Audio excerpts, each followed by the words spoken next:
తెలంగాణ రాష్ట్ర వికలాంగుల corporation chairman Muttineni వీరయ్యవర్మ గారు రాజీనామా చేయాలని చెప్పేసి డిమాండ్ తోని అతి త్వరలోనే హైదరాబాద్ కేంద్రంగా మలక్పేటలో ఉన్నటువంటి వికలాంగుల సహకార సంస్థ కార్యాలయాన్ని దిగ్బంధం చేయాలని చెప్పేసి భారత వికలాంగుల హక్కుల పరిరక్షణ సమితి రాష్ట్ర కమిటీ నిర్ణయించింది. ముఖ్యంగా వికలాంగుల సంక్షేమ శాఖ కార్పొరేషన్ చైర్మన్ ఉన్నటువంటి ముత్తినేని వీరయ్యవర్మ గారు రాజీనామా చేయాలని చెప్పేసి భారత వికలాంగుల హక్కుల పరిరక్షణ సమితి ఎందుకు డిమాండ్ చేస్తున్నటువంటి విషయాన్ని కూడా ఈరోజు మీ అందరికి కూడా తెలియజేస్తున్నాం. ముఖ్యంగా ముత్తినేని వీరయ్యవర్మ గారు వికలాంగుల కార్పొరేషన్ కు చైర్మన్ అయినటువంటి సందర్భంలో మేమందరం చాలా సంతోషం వ్యక్తం చేసినాం. భారత వికలాంగుల హక్కుల పరిరక్షణ సమితి నాయకత్వం ఆయన ఘనంగా సన్మానాలు చేసి కొంచెం మా సమస్యలు తెలిసినటువంటి వ్యక్తి, వికలాంగుల సమస్యల పట్ల అవగాహన ఉన్నటువంటి వ్యక్తి అని చెప్పేసి వారు చైర్మన్ అయినటువంటి సందర్భంలో స్వయంగా మేమందరం వెళ్ళి కూడా వారిని సన్మానం చేసి వారిని ప్రోత్సహించినటువంటి సందర్భం ఉన్నది. ఆ రోజు సన్మానాలు చేసి మరి ఈ రోజు ఎందుకు ఆయన రాజీనామా చేయాలని మేము డిమాండ్ చేస్తున్నట్టే ప్రధానమైనటువంటి కారణం కూడా ముత్తినేని వీరయ్యవర్మ గారు ఇప్పటికీ వికలాంగుల కార్పొరేషన్ చైర్మన్ గా బాధ్యతలు చేపట్టి దాదాపు 2 సంవత్సరాలు పూర్తిగా వస్తుంది. ఈ 2 సంవత్సరాలలో భారత వికలాంగుల హక్కుల పరిరక్షణ సమితి ఏ రోజు కూడా ముత్తినేని వీరయ్యవర్మ గారికి వ్యతిరేకంగా కానీ ఎక్కడ కూడా ఎలాంటి కార్యక్రమాలు నిర్వహించలేదు. ఏదైనా సమస్యలు ఉంటే ప్రభుత్వం మీద పోరాటం చేసినాం కానీ చైర్మన్ గారి మీద ఏ రోజు కూడా ఎలాంటి ఉద్దేశపూర్వకంగా కానీ ఎక్కడ కూడా వారిని విమర్శించినటువంటి పరిస్థితి లేదు. వారిని రాజీనామా చేయాలని చెప్పేసి డిమాండ్ చేసినటువంటి పరిస్థితులు కూడా లేవు. ఎందుకంటే మా వికలాంగుల సమస్యలు తెలిసినటువంటి వ్యక్తి, గతంలో వికలాంగుల సమస్యల కోసం పోరాటం చేసినటువంటి వ్యక్తి, సమస్యల మీద అవగాహన కలిగినటువంటి వ్యక్తి, అరే మన బతుకులు మారుస్తాడు, మన తలరాతలు మారుస్తాడు అని చెప్పేసి ఈ 2 ఏళ్ల నుంచి కూడా ఎదురు చూసుకుంటూ వచ్చినాం. దాదాపు ఈ తెలంగాణ రాష్ట్రానికి రాష్ట్ర ముఖ్యమంత్రిగా రేవంత్ రెడ్డి గారు బాధ్యతలు స్వీకరించి ఇప్పటికే 2.5 ఏళ్ల పరిపాలన పూర్తయింది. ఆయన 2.5 ఏళ్ల పరిపాలనలో వికలాంగుల సమాజాన్ని అడుగడుగున అణచివేసే ప్రయత్నం, వికలాంగుల సమాజానికి ఇచ్చినటువంటి హామీలను విస్మరించేటటువంటి ప్రయత్నం చేసుకుంటా వస్తున్నటువంటి సందర్భంలో ఈ తెలంగాణ రాష్ట్రంలోనే ఏ సంఘం చేయని విధంగా భారత వికలాంగుల హక్కుల పరిరక్షణ సమితి తన గళాన్ని రాష్ట్ర వ్యాప్తంగా వినిపించి నిరసన కార్యక్రమాలు చేసింది. దానికి అనేకమైన ఉదాహరణలు ఉన్నాయి. వికలాంగులకు మహిళలకు ఆర్టీసీలో ఉచిత ప్రయాణం ఇస్తే వికలాంగుల సీట్లు వికలాంగులకు ఇవ్వనటువంటి సందర్భంలో చీరలు కట్టి రాష్ట్ర ప్రభుత్వానికి నిరసన తెలిపినాం. అదేవిధంగా అనేక సందర్భాలలో వికలాంగుల హక్కుల కోసం రాష్ట్ర ముఖ్యమంత్రి రేవంత్ రెడ్డి గారు వికలాంగులకు ఇచ్చినటువంటి హామీలు నెరవేర్చాలని చెప్పేసి ఆయన సొంత నియోజకవర్గం కొడంగల్ కేంద్రంగా 3 రోజుల పాటు ఆమరణ నిరాహార దీక్ష చేసి ప్రాణాలు అర్పించేందుకు కూడా భారత వికలాంగుల హక్కుల పరిరక్షణ సమితి వెనకడుగు వేయకుండా నిర్వీర్యంగా పోరాటం కొనసాగించింది. కానీ ఏ రోజు కూడా వికలాంగుల కార్పొరేషన్ చైర్మన్ గారికి వ్యతిరేకంగా భారత వికలాంగుల హక్కుల పరిరక్షణ సమితి ఎలాంటి కార్యక్రమాలు చేపట్టలేదు. ఎందుకంటే మా చైర్మన్ గారు కూడా వైకల్యం కలిగినటువంటి వ్యక్తి, మా వికలాంగుడు, మా కష్ట సుఖాలు తెలిసినటువంటి వ్యక్తి కాబట్టి మా భక్తులు మారుస్తున్నామని చెప్పేసి ఈ 2 ఏళ్ల నుంచి ఎదురు చూపులు చూసుకుంటూ వచ్చినాం. ఇవాళ ముత్తినేని వీరయ్యవర్మ గారిని భారత వికలాంగుల హక్కుల పరిరక్షణ సమితి ఎందుకు రాజీనామా చేయాలని డిమాండ్ చేస్తుందంటే ముఖ్యంగా ఒకసారి ఆలోచన చేసుకోవాలి. వీరయ్యవర్మ గారు ఆత్మ పరిశీలన చేసుకోవాలని చెప్తున్నాం. మీరు కాంగ్రెస్ పార్టీ అధికారంలోకి వచ్చినాక 2024లో ప్రవేశపెట్టినటువంటి ఓటాన్ అకౌంట్ బడ్జెట్ నుంచి మొదలు పెడితే 2025-26లో ప్రవేశపెట్టినటువంటి కాంగ్రెస్ పార్టీ మొట్టమొదటి బడ్జెట్ లో కూడా వికలాంగుల సంక్షేమ శాఖకు పైసా కూడా ఇవ్వలేదు. ఆ రోజే మీరు రాజీనామా చేస్తుంటే వికలాంగుల సమాజం గర్వపడేది. కానీ ఇంకేదో ప్రభుత్వం చేస్తుంది, మన చైర్మన్ గారు ముఖ్యమంత్రి గారి దగ్గర మాట్లాడతారు, మన చైర్మన్ గారు మంత్రి గారి దగ్గర మాట్లాడతారు, మన సమస్యలు వినిపిస్తాడు, మన బతుకులు మారుతాయని చెప్పేసి మేము ఆశగా ఎదురు చూసినాం. కానీ 2025-26 ప్రవేశపెట్టిన బడ్జెట్ లో పైసా ఇవ్వకుండా ఈ కార్పొరేషన్ చైర్మన్ కనీసం నోరెత్తి కూడా ప్రశ్నించినటువంటి దారుణమైనటువంటి సందర్భాలు కూడా చూసినాం. కానీ ఎన్నడూ కూడా ఆయనకు వ్యతిరేకంగా పోరాటం చేయలేదు. అదేవిధంగా 2026-27లో ప్రవేశపెట్టినటువంటి కాంగ్రెస్ పార్టీ 2వసారి ప్రవేశపెట్టినటువంటి బడ్జెట్ లో కూడా వికలాంగుల సంక్షేమ శాఖకు పైసా కేటాయించకుంటే ఈ వికలాంగుల కార్పొరేషన్ చైర్మన్ కనీసం నోరు మెదపలేదు. కనీసం సంబంధిత మంత్రిని వికలాంగుల సంక్షేమ శాఖ మంత్రిని కలిసి వికలాంగుల సంక్షేమ శాఖకు నిధులు ఇవ్వమని కూడా ఎక్కడ కూడా అన్నటువంటి సందర్భాలు. ఒకటే గౌరవ కార్పొరేషన్ చైర్మన్ గారికి చెప్తున్నాం, ఇన్ని అవమానాలు అడుగడుగునా కాంగ్రెస్ పార్టీ బడ్జెట్ నుంచి మొదలు పెడితే మీరు ఒకసారి కాంగ్రెస్ పార్టీ ఎన్నికల మేనిఫెస్టోని వీరయ్యవర్మ గారే ఆత్మ పరిశీలన చేసుకొని చదువుకోవాలి. కాంగ్రెస్ పార్టీ ఎన్నికల మేనిఫెస్టోలో వికలాంగుల సమాజానికి మీరు అభయాస్త్రం ఎన్నికల మేనిఫెస్టోలో 29వ అంశంలో ఏం పేర్కొన్నాడో ఒకసారి ముత్తినేని వీరయ్యవర్మ గారి ఆత్మ పరిశీలన చేసుకోవాలి. ఇవాళ వికలాంగుల సమాజం అల్లాడిపోతుంది సమస్యలతో తెలంగాణ రాష్ట్రంలో. ఇవాళ బతుకు జీవుడు అంటూ దుర్భర జీవితాలు గడుపుతుంది వికలాంగుల సమాజం. ఈ బాధలు నీకు గడపట్టం లేదా? ఈ వేదనలు నీకు అర్థం కావడం లేదా? చైర్మన్ గారు నేను అడుగుతున్నా.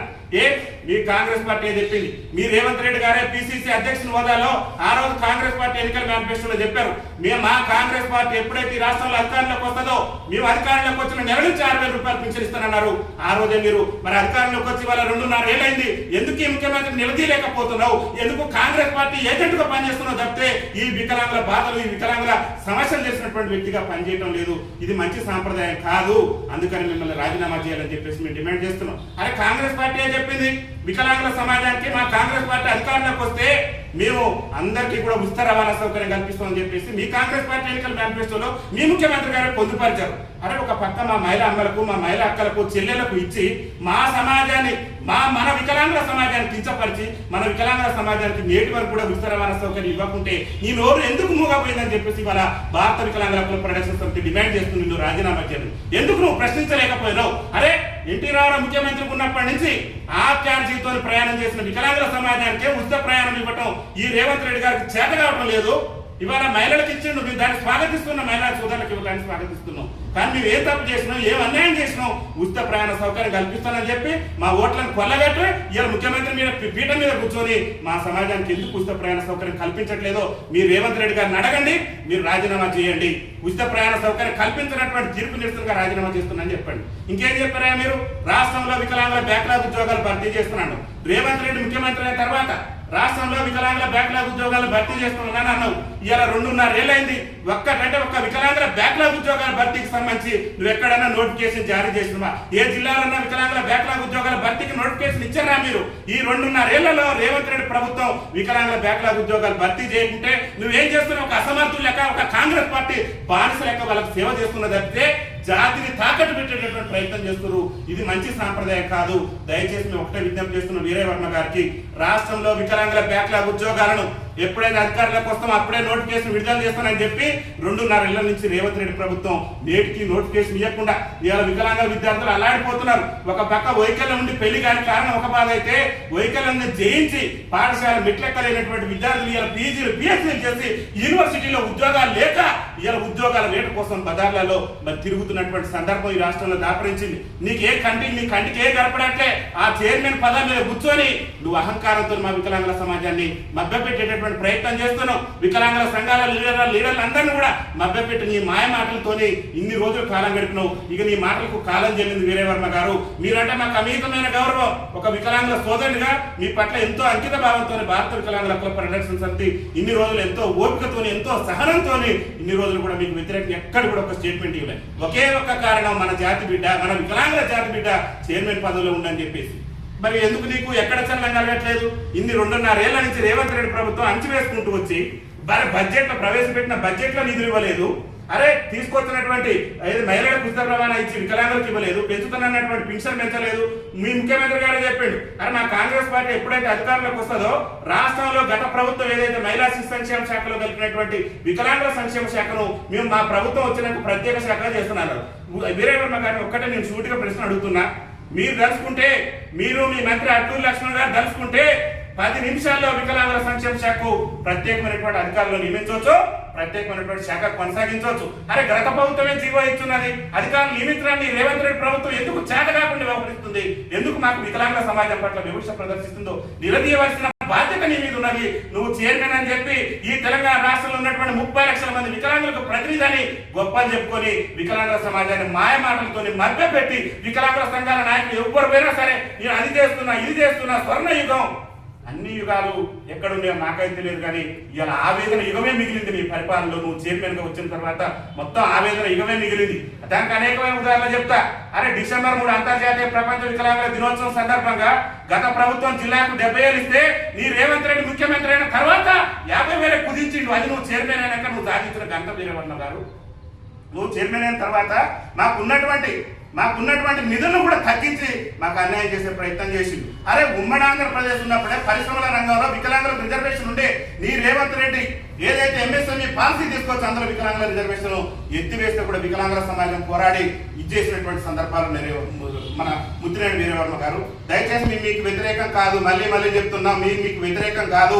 మీ ముఖ్యమంత్రి గారు నిలదీయాల్సిన బాధ్యతని మీకు ఉన్నది. ఒక వికలాంగుల సోదరుడిగా ఇన్ని రోజులు మా సంఘాలను మభ్యపెట్టి ఇన్ని రోజులు మమ్మల్ని మోసం చేసినావు. ఈ పాపం ఊరికినే పోదు, ఇక వదిలిపెట్టావు. నేను నువ్వు ఏ జిల్లాలో తిరిగినా ఎక్కడ తిరిగినా కానీ భారత వికలాంగుల హక్కుల పరిరక్షణ సమితి శ్రేణులు ఖచ్చితంగా అడ్డుకునే ప్రయత్నం చేస్తాం. దానికి కూడా ఎందుకు అడ్డుకోవాల్సిన పరిస్థితి వచ్చింది?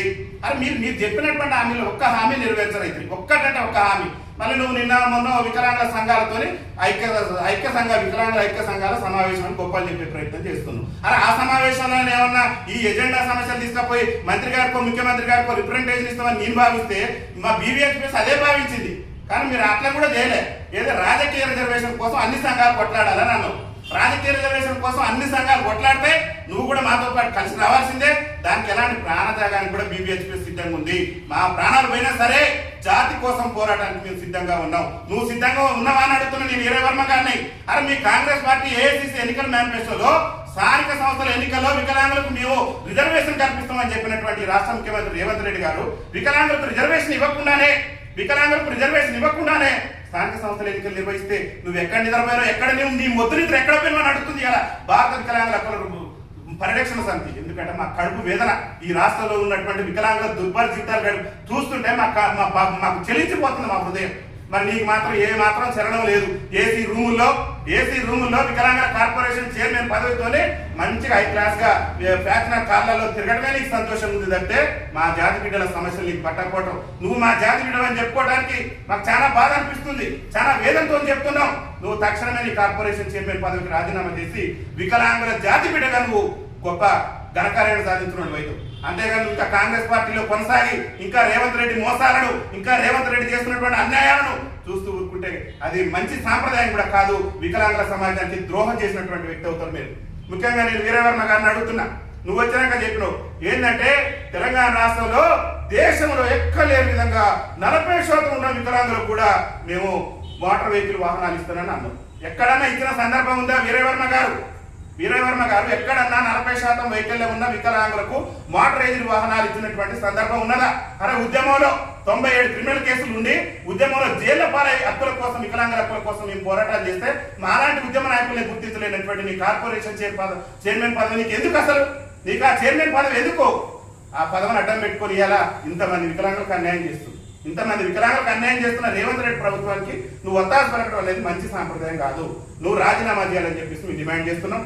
ముత్తినేని వీరయ్య వర్మ గారు రాజీనామా చేయాలని చెప్పేసి డిమాండ్ చేస్తూ జిల్లాలో ఉన్నటువంటి శ్రేణులందరికీ నేను ఒకటే విజ్ఞప్తి చేస్తున్నా, ముత్తినేని వీరయ్య వర్మ గారు రాజీనామా చేయాలని చెప్పేసి డిమాండ్ చేస్తూ అతి త్వరలోనే మలక్పేట కేంద్రంగా వికలాంగుల సహకార సంస్థ కార్పొరేషన్ ముట్టండి ఈ రాష్ట్ర చరిత్రలోనే ఎన్నడూ జరగనటువంటి కానీ ఎరగని రీతిలో ముట్టడి చేసి వీరయ్య వర్మ గారు చైర్మన్ పదవికి రాజీనామా చేసేంత వరకు మన యొక్క పోరాటాలు కొనసాగిద్దాం. ఎందుకు ఈ వేదన చెప్తున్నావు, ఎందుకు ఈ బాధ చెప్తున్నావు? 2.5 ఏళ్ల నుంచి రేవంత్ రెడ్డి గారి ప్రభుత్వం ఏదో చేస్తుంది. 2 సంవత్సరాల నుంచి మా చైర్మన్ గారు ఏదో సాధిస్తాడు, ఏదో మా వికలాంగులకు న్యాయం చేస్తాడు, ఏదో మాకు ఉపయోగపడతాడు, మా బాధలు తెలిసిన వ్యక్తి అని చెప్పి ఎంతో సహనంతో ఎంతో ఓపికతో ఎదురు చూసినావు. ఇక మా ఓపికను నువ్వు పరీక్షించి చూసినావు. అందరు ఎవరైనా వికలాంగుల సంఘాల లీడర్లు పోతే నీకు అది ఇస్తా అన్ని మాయమాటలతోని మమ్మల్ని మభ్యపెట్టే ప్రయత్నం చేసినావు. ఇక నీ మాయమాటలు నమ్మే స్థితిలో భారత వికలాంగుల హక్కుల పరిరక్షణ సమితి లేదు. నీతోని యుద్ధానికి సిద్ధమవుతున్న వీరయ్య వర్మ గారు, నీ ప్రభుత్వం మెడలు నువ్వు వంచుతావా, మమ్మల్ని వంచమంటావా? మెడలు వంచడానికి బీవీహెచ్పీ సిద్ధంగా ఉంది. మాతో కలిసి రావడానికి నువ్వు సిద్ధంగా ఉన్నవాళ్ళు అనేది సమాధానం చెప్పాలని చెప్పేసి భారత వికలాంగుల హక్కుల పరిరక్షణ సమితి ఈ వేదిక నుంచి మేము డిమాండ్ చేస్తున్నాం. ఒక్కటే మేము చెప్పేది, మీరు ఎన్నికల సమయంలో ఇచ్చిన హామీలు నెరవేర్చే విధంగా రేవంత్ రెడ్డి ప్రభుత్వం మీద ఒత్తిడి తీసుకురావడానికి ఒకే ఒక ఆయుధం నీ రాజీనామా. ఎందుకనంటే ఇంత వేదనతో వికలాంగుల సమాజం అనేక సమస్యలతో అల్లాడిపోతుంటే అరే రాజీవ్ యోగ్యనాల్లో నేను రిజర్వేషన్ తెచ్చినట్టు ఆ లోన్ ఎవరికన్నా వచ్చిందా? సకలాంగులకే రాదు, వికలాంగులకి ఏం తెచ్చిస్తావు? ఇంకా ఇందరమ్మ ఇళ్లలో రిజర్వేషన్ అంటే నువ్వు ఏదైతే ప్రాతినిధ్యం వహిస్తున్నటువంటి మీ సొంత నియోజకవర్గం పక్కన ఉన్న కోదాడ నియోజకవర్గంలో ఇందరమ్మ ఇల్లు రానటువంటి ఒక వికలాంగురాలు ఎంత వేదన పడుతుందో నీకు తెలియదా? వికలాంగులు ఇల్లు లేక ఇవాళ ఎంత ఇబ్బందులు పడుతున్నారో నీకు తెలియదా? అరే వికలాంగుల వివాహ ప్రోత్సాహం 2 లక్షలు పెంచడం గొప్ప చెప్పుకున్నారు. ఈ రాష్ట్రంలో ఒక్కరికన్నా పంపిణీ జరిగిందా? ఒక్కరికన్నా 2 లక్షలు ఇచ్చారా? అసలు 2 లక్షలు ఇస్తే వికలాంగుల కుటుంబాలు బతికే పరిస్థితి ఉంటుందా? అందుకనే భారత వికలాంగుల హక్కుల పరిరక్షణ సమితి ఏం కోరుతుందంటే వికలాంగుల వివాహ ప్రోత్సాహ బహుమతిని కూడా 10 లక్షలు పెంచాలని అడుగుతున్నాం. అరే మీ కాంగ్రెస్ పార్టీలో మొన్న రాజ్యసభ సీట్లు ఖాళీ అయితే నీకు ఇవ్వచ్చు కదా రేవంత్ రెడ్డి గారు. నీ కాంగ్రెస్ పార్టీలో రాజ్యసభ స్థానాలు ఖాళీ అయినాయి కదా. ఈ దేశానికి స్వతంత్రం వచ్చి 79 ఏళ్ళు అవుతుంది. 79 ఏళ్ళ నుంచి కూడా అణచివేతకు గురై అవమానాలు ఎదుర్కొని దుర్భర జీవితాలు గడిపి బతుకు జీవుడు అంటూ కాలం వెళ్ళ తీసినటువంటి మా వికలాంగులకు రాజకీయ అవకాశాలు రాలేదు రేవంత్ రెడ్డి గారు. దయచేసి ఆ రాజ్యసభ స్థానం నాలాంటి వికలాంగులకు ఇవ్వండి. ఇలా కాంగ్రెస్ పార్టీ వికలాంగ అధికారంలోకి వచ్చిందా రేవంత్ రెడ్డి గారు? మీరే మన గౌరవ వీరయ్య వర్మ గారిని అడుగుతున్నారు, చైర్మన్ గారిని. కాంగ్రెస్ పార్టీ వికలాంగ అధికారంలోకి వచ్చిందా? కాంగ్రెస్ పార్టీ వికలాంగుల విభాగం ఈ తెలంగాణ రాష్ట్రంలో కాంగ్రెస్ పార్టీ అధికారంలోకి రావడానికి వికలాంగుల విభాగం కష్టపడదు నిజంగా వీరవర్మ గారు? ఏం న్యాయం చేసిన నువ్వు 2.5 ఏళ్ల వికలాంగుల విభాగం కాంగ్రెస్ పార్టీ వికలాంగుల విభాగంలో పనిచేసిన ఒక్క లీడర్ నన్నా గుర్తించిన వీరవర్మ గారు? ఒక్క లీడర్ నన్నా గుర్తించినవా? ఒక్కరికన్నా రాజకీయ అవకాశాలు కల్పించినవా? అరే నేనేం మీరు రాజ్యసభ సీట్ ఇవ్వాలని అడిగిన మీరు ఎట్లా ఇయ్యరు? అది ఇవ్వకపోతే ఇవ్వకపోయాను. జిల్లాలో గ్రంథాలయ కమిటీ డైరెక్టర్ కానీ, దేవాలయ కమిటీలో డైరెక్టర్ కానీ, గ్రామ పంచాయతీలో కోఆప్షన్ కానీ ఒక్కడైనా సాధించి పెట్టినవా? ఎందుకు నువ్వు ఆత్మ పరిశీలన చేసుకో. మేము మాత్రం ఇక సహనం కోల్పోయినాం. దేనికైనా నువ్వు మా మీద అక్రమ కేసులు పెట్టి అక్రమ నిర్బంధాలు చేసి మా ప్రాణాలు తీసినా సరే మా పోరాటం మాత్రం ఆగిపోదు. ఖచ్చితంగా నీ మీద తిరుగుబాటు ప్రారంభమైంది వీరవర్మ గారు. తక్షణమే మీరు రాజీనామా చేయాల్సిందే. మీరు రాజీనామా చేసేంత వరకు కూడా భారత వికలాంగుల కుల పరిరక్షణ సమితి మా యొక్క పోరాటాలను శాంతియుత మార్గంలో ప్రజాస్వామ్య పద్ధతులనే మా పోరాటాలు కొనసాగిస్తామని చెప్పేసి కూడా ఈ సందర్భంగా తెలియజేస్తున్నాం. నువ్వు రాజీనామా చేయని పరిస్థితుల్లో ముఖ్యమంత్రి రేవంత్ రెడ్డి సొంత నియోజకవర్గం కొడంగల్లో మా ఆవేదనను నిర్వహించి మా ఆవేదనను రాష్ట్ర ముఖ్యమంత్రి గారికి తెలియజేస్తాం. అదేవిధంగా వికలాంగుల సంక్షేమ శాఖ మంత్రి ఉన్నటువంటి అడ్లూరి లక్ష్మణ్ గారి సొంత నియోజకవర్గమైనటువంటి ధర్మపురిలో ధర్మ పోరాటం చేస్తాం. అదేవిధంగా ఇలా రవాణా శాఖ మంత్రిగా, బీసీ సంక్షేమ శాఖ మంత్రిగా ఎక్కడ లేని ప్రసంగాలతో అసెంబ్లీలో ఆ పార్టీ ఈ పార్టీ మీద ఎగిసిపడేటటువంటి నీ పొన్నం ప్రభాకర్ ని ఈ వికలాంగుల సమాజం అడుగుతుంది. అయా పొన్నం ప్రభాకర్ గారు, ఈ వికలాంగుల సమాజం బాధలు, ఈ వికలాంగుల సమాజం వేదన నీకు కనిపించట్లేదా? అరే బస్సులో సీట్లు ఎవరిని చీరలు కట్టుకొని నిరసన తెలుపుకుంది ఈ ప్రభుత్వానికి వ్యతిరేకంగా. అరే ఆర్టీసీలో ఉచిత ప్రయాణ సౌకర్యం కల్పిస్తారని నీ కాంగ్రెస్ పార్టీ చెప్పింది పొన్నం ప్రభాకర్ గారు. వికలాంగులకు ఉచిత ప్రయాణ సౌకర్యం కల్పిస్తే ఈ రాష్ట్ర ప్రభుత్వానికి వచ్చే ఇబ్బందులు ఏందో రాష్ట్ర మంత్రి పొన్నం ప్రభాకర్ గారు స్పష్టం చేయాలి. ఏదేమైనప్పటికీ కూడా రేవంత్ రెడ్డి ప్రభుత్వం మీద 2.5 ఏళ్ల నుంచి ఎంతో సహనంతో ఎంతో ఓపికతోని మేము పోరాటాలు చేసినాం. శాంతియుతమైన పోరాటాలే చేసినాం. భవిష్యత్తులో కూడా వీరవర్మ గారు ఖచ్చితంగా రాజీనామా చేయాల్సిందే. ఇక్కడ రేవంత్ రెడ్డి ప్రభుత్వం ఇంత దారుణంగా వికలాంగుల సమాజం పట్ల వివక్ష ప్రదర్శిస్తుంటే రేవంత్ రెడ్డి గారు మన వీరవర్మ గారు చేతులు ముడుచుకుని ఉంటే ఈ భారత వికలాంగుల కుల పరిరక్షణ సమితి ఎట్టి పరిస్థితులు కూడా సహించబోదు. ఎందుకంటే మీరు మా పేరు చెప్పుకొని వికలాంగుల కార్పొరేషన్ చైర్మన్ గా వ్యవహరిస్తున్నారు. వికలాంగుల సమాజానికి 30 లక్షల మంది వికలాంగుల ఆత్మగౌరవాన్ని రేవంత్ రెడ్డి దగ్గర మీరు తాకట్టు పెట్టారు. ఇక మేము మీ బెదిరింపులకు నువ్వు చేస్తావు, నువ్వు ఎన్ని చేయాలో అన్ని చేస్తావు. నీ బెదిరింపులకు, నీ బోర్డు బెదిరింపులకు, నీ బుజ్జగింపులకు కూడా మేమేమి లొంగేది లేదు. ప్రత్యక్ష పోరాటానికి సిద్ధమవుతున్నాం. మీ పార్టీని గద్దెదించడమే లక్ష్యంగా మా యొక్క ఉద్యమ కార్యాచరణ ఉంటుందని చెప్పేసి తెలియజేస్తూ ఈ ముత్తిరెడ్డి వీరవర్మ గారు ఏదైతే పదవికి రాజీనామా చేసేందుకు మనం అతి త్వరలో చేపట్టబోయేటటువంటి ఈ యొక్క వికలాంగుల సహకార సంస్థ కార్పొరేషన్ ముట్టడి కార్యక్రమాన్ని విజయవంతం చేసేందుకు ప్రతి జిల్లాలో ఉన్నటువంటి శ్రేణులందరూ కూడా సన్నద్ధం కావాలి. దాదాపు 10,000 మందితోని మల్పేటలో ఉన్నటువంటి ఈ యొక్క వికలాంగుల సహకార సంస్థ కార్యాలయాన్ని మనం దిగ్బంధం చేసి ఈ రాష్ట్ర ముఖ్యమంత్రి గారికి, ఈ రాష్ట్రంలో ఉన్నటువంటి మంత్రులకు, ప్రభుత్వానికి కూడా వికలాంగుల వేదన తెలియజేసే విధంగా మన కార్యాచరణ ఉంటుంది. కాబట్టి సంఘం నాయకులు, కార్యకర్తలు అందరూ కూడా కంకణబద్దులయ్యి ఈ యొక్క కార్యక్రమాన్ని విజయవంతం చేయవలసిందిగా విజ్ఞప్తి చేస్తున్నాం. వికలాంగుల ఐక్యత, వికలాంగుల ఐక్యత. రాజీనామా చేయాలి ముత్తిరెడ్డి వీరవర్మ గారు వెంటనే. రాజీనామా చేయాలి ముత్తిరెడ్డి వీరవర్మ గారు వెంటనే. వికలాంగుల సమస్యలు పరిష్కరించిన ముఖ్యమంత్రి రేవంత్ రెడ్డి ప్రభుత్వం వంటి వైఖరి. వికలాంగుల సమస్యలు పరిష్కరించిన ముఖ్యమంత్రి రేవంత్ రెడ్డి ప్రభుత్వం వంటి వైఖరి. వికలాంగుల సమస్యలు పరిష్కరించిన ముఖ్యమంత్రి రేవంత్ రెడ్డి ప్రభుత్వం వంటి వైఖరి. BVHPS